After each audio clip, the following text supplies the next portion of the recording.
నారాయణసమారంభాం శంకరాచార్యమధ్యమాం అస్మదాచార్యపర్యంతాం వందే గురుపరంపరాం.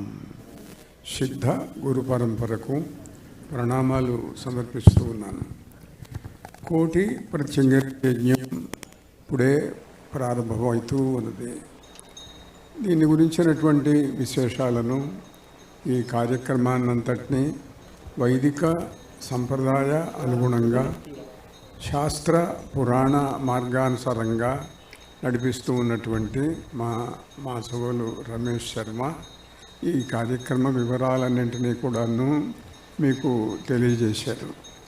మాతాజీ శక్తిపీఠాధీశ్వరి మంత్ర మహేశ్వరి రమ్యానంద భారతీ స్వామిని ఈ కార్యక్రమ స్వరూపాన్ని గురించి, ప్రత్యంగిరాదేవిని గురించి కొన్ని విశేషాలను మీకు తెలియజేయటం జరిగింది. మామూలుగా ఈ దేశంలో యజ్ఞాలు చేయటం బాగా అలవాటైనటువంటి అంశం. యజ్ఞం చేస్తే దేవతలు వస్తారు. యజ్ఞో వై విష్ణువు యజ్ఞస్వరూపుడు, పరమేశ్వరుడు, జగన్నాథుడు అయినటువంటి విష్ణుమూర్తి యజ్ఞస్వరూపుడు. ఆయన ఏ యజ్ఞం చేసినా ఆయన వస్తాడు. అలానే పిలిచినటువంటి దేవతలు వచ్చి మనం కోరినటువంటి సంకల్పాలు నెరవేరుస్తూ ఉంటారు. లోకంలో ఒక ఆచారపరమైనటువంటి శ్లోకం పురాణాలలో చెప్పబడింది. పూజా కోటి సమం స్తోత్రం. పూజల కంటే కోటి రెట్లు ఎక్కువగా పనిచేస్తుంది స్తోత్రం. మనం పూజలు చేస్తాము, షోడశోపచార పూజలు చేస్తాము, నైవేద్యాలు పెడతాము, దేవతను ప్రార్థిస్తాము. ఓ దేవత నన్ను రక్షించు, ఓ స్వామి నాకు అభీష్ట సిద్ధినివ్వు, ఓ జగన్మాత నా కష్టాలు తొలగించు అని ఇలా ప్రార్థిస్తూ ఉంటాము. మన ప్రార్థనకు కొంత శక్తి ఉంటుంది, కానీ ఋషుల ప్రార్థనలకు, ఋషులు చేసినటువంటి స్తోత్రాలకు ఇంకా శక్తి కొన్ని వందల వేల రెట్లు ఎక్కువ ఉంటుంది. అందువల్ల ఋషుల స్తోత్రాలను పారాయణం చేస్తాం. మన ప్రార్థనల కంటే ఋషి ప్రోక్తమైనటువంటి స్తోత్రములకు శక్తి ఎక్కువ కాబట్టి దాన్ని ఆ స్తోత్రాలు పారాయణం చేస్తాను. అంతేకాకుండా ఆ తర్వాత పూజా కోటి సమం స్తోత్రం, స్తోత్ర కోటి సమం జప. స్తోత్రం కంటే కోటి రెట్లు ఎక్కువ జపం చేయటం. జపంలో మంత్రం ఉంటుంది, మంత్రములు దేవతలు ఇచ్చారు. మన వాక్కు కంటే ఋషుల వాక్కుకు శక్తి ఎక్కువ, ఋషుల వాక్కు కంటే దేవతల వాక్కుకు శక్తి ఎక్కువ. అందువల్ల మంత్ర జపం చేయండి. జపం చేస్తే దేవతలు వస్తారు, కానీ ఇంకా తొందరగా రావాలా అంటే యజ్ఞం చేయండి. మీరు ఏ మంత్రం జపం చేశారో ఆ మంత్రంతో ఆ దేవతలకు ఇష్టమైనటువంటి ఆహుతులు వేస్తే ఆ దేవత తొందరగా దిగి వస్తుంది. ఎందుకు దిగి వస్తుంది అగ్నిలోకి అని అంటే వాళ్ళ శరీరాలు అగ్ని శరీరాలు, తేజస్ శరీరాలు కాబట్టి. కనుక అగ్నిలోకి దేవతలు తొందరగా వస్తారు. ఏ దేవతలను పిలుస్తాము, మనకి ఏది అవసరమో దేవతలు పిలుస్తారు. మనం అంతా సుఖంగా ఉన్నాము, ఇంకా సుఖంగా ఉండటానికి శాంత దేవతలను పిలుస్తాము. మనం ఆనందంగా ఉన్నాము, ఆనందాన్ని ఇంకా పెంచే దేవతలను పిలుస్తాము.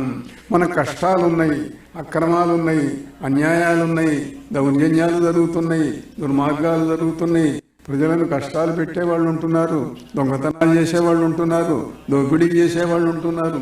ఇలాంటి వాళ్ళను ఈ అక్రమాలను తొలగించాలి. ఈ అక్రమాలను తొలగించాలంటే లోకంలో ఏం చేస్తున్నారు? పోలీసులు ఉన్నారు, సైనికులు ఉన్నారు. లౌకికమైన మార్గంలో పోలీసులు ఎట్లా ఉన్నారో, సైనికులు ఎట్లా ఉన్నారో, మంత్రశాస్త్రంలో కూడా, దేవతలలో కూడా ప్రత్యంగిర లాంటి వాళ్ళు అట్లా ఉన్నారు. కనుక మనకు పోలీసులు అవసరం లేదు, సైనికులు అవసరం లేదు అని ఎవరైనా అనగలరా ఇవాళ సమాజంలో? అంటే శాంతి ఉంటుందా? ఎందువల్ల దుర్మార్గులను భయం పెట్టడానికి, శిక్షించడానికి కావాలా?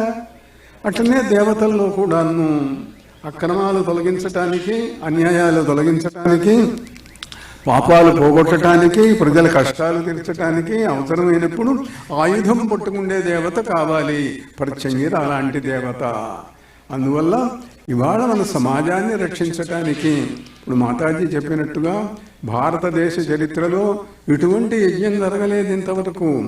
ప్రత్యంగిరా యజ్ఞాలు జరుగుతున్నాయి అక్కడక్కడ, కానీ కోటి ప్రత్యంగిరా యజ్ఞం, కోటి సంఖ్య కలిగినటువంటి యజ్ఞం మిరపకాయలతో చేయటం ఏమిటి? చాలా మందికి సందేహం కలుగుతుంది.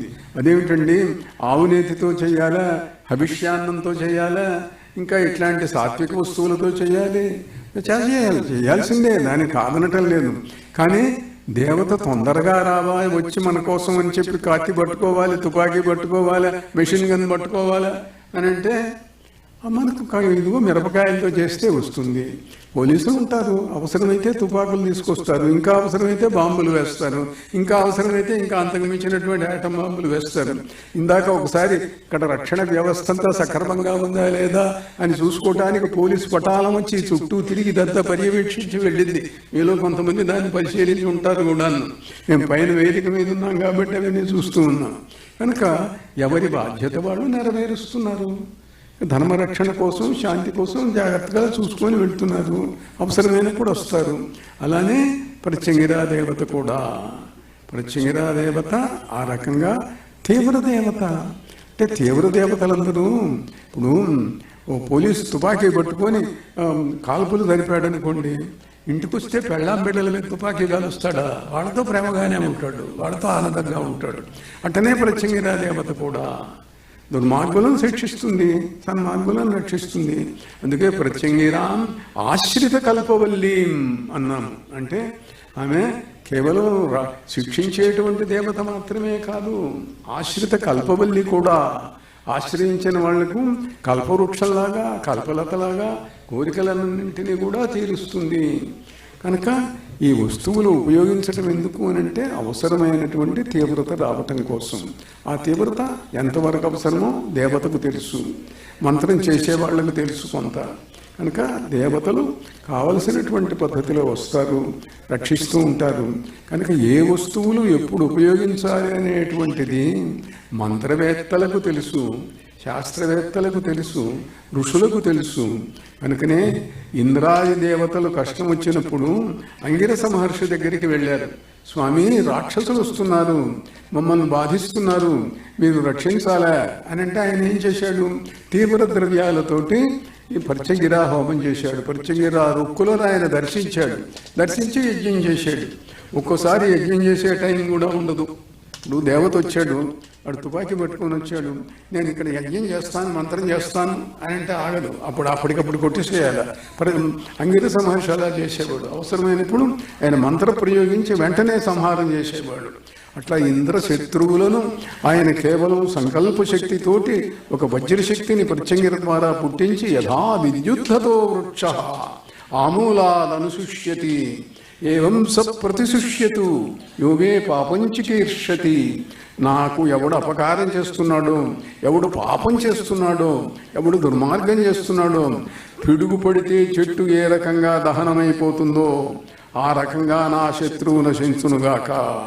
కనుక వాళ్ళ ధర్మానికి ఉన్న శత్రువులను తొలగించటం కోసం, అధర్మాన్ని తొలగించటం కోసం మనం ఎవరో మనుషులకు అపకారం చేయాలని కాదు, అధర్మ మార్గం పోవాలి, అక్రమాలు పోవాలి, మనుష్యుల యొక్క మనస్సులలో మార్పులు రావాలి. ఈ భాగ్యనగరంలో యజ్ఞం చేస్తున్నామంటే ఈ భాగ్యనగరానికి శాంతి కావాలి, ఈ రాష్ట్రానికి శాంతి కావాలి, ఈ దేశానికి ప్రసన్నత కావాలి. దానికి వ్యతిరేకంగా ఉండే శక్తులను దేవత తొలగించాలి. కనుక దానికోసమని జరుగుతున్నటువంటి ఈ మహాయజ్ఞం ఇది. చాలామంది సందేహాలు ప్రకటిస్తూ ఉంటారు. ఏమిటండి ఇట్లా యజ్ఞాలు చేస్తున్నారేమిటి? యజ్ఞాలు ఇట్లనే చెయ్యాలి. ఇప్పుడు తెలియనటువంటి వాళ్ళు ఇంకో రకాలుగా చేస్తుంటారు. తెలిసినటువంటి వాళ్ళు అవసరమైనప్పుడు మరి ఖడ్గ విద్య ఎందుకు నేర్పుతున్నారు, తుపాకీ కాల్చడం ఎందుకు ట్రైనింగ్ ఇస్తున్నారు? అందుకే ఇది కూడా. కనుక ఈ ధర్మ రక్షణ కోసం ఈ అవసరం.